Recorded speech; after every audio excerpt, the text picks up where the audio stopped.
పేరు Vijay Kumar, excise inspector Allagadda. మనకు అహోబిలము లక్ష్మీ నరసింహస్వామి బ్రహ్మోత్సవాలు ఈ నెల 3వ తారీఖు నుండి 15వ తారీఖు వరకు జరుగుతున్నాయి కదా. అందులో భాగంగా ఎక్సైజ్ పరంగా అక్కడ ఉన్నటువంటి బెల్ట్ షాపుల మీద కానీ, లేదా నాటు సారాయి స్థావరాల మీద కానీ, నాటు సారాయి సేల్ చేసే స్థావరాల మీద కానీ ప్రత్యేక నిఘా ఉంచడం జరిగింది.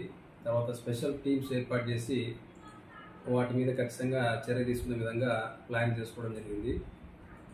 అదేవిధంగా అక్కడ ఎటువంటి బెల్ట్ షాప్స్ కానీ, తర్వాత నాటు సారాయికి సంబంధించిన సేల్స్ కానీ ఏం జరగకుండా ప్రత్యేకంగా చర్యలు కూడా తీసుకున్నాము.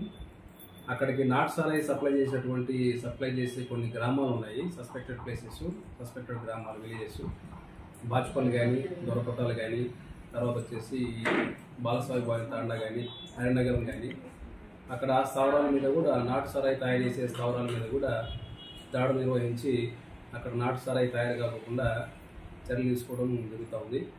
అదేవిధంగా ఈ బ్రహ్మోత్సవాలకి వచ్చే భక్తులు కూడా బయట నుంచి ఎటువంటి లిక్కర్ కానీ, వాళ్ళు వచ్చే వాహనాల్లో బయట నుంచి లిక్కర్ కానీ, మద్యం బాటిల్స్ కానీ తీసుకొని రాకూడదని నేను కోరుకుంటున్నాను.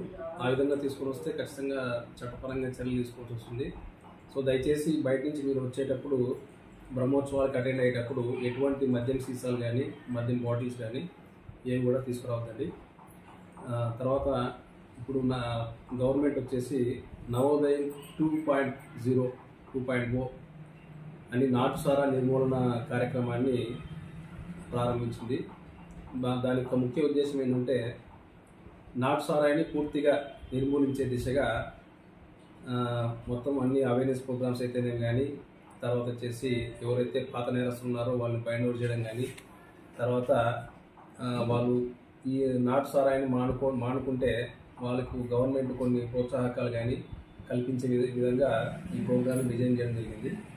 సో అందులో భాగంగా నాటు సారాయి తయారు చేసే వాళ్ళ మీద కూడా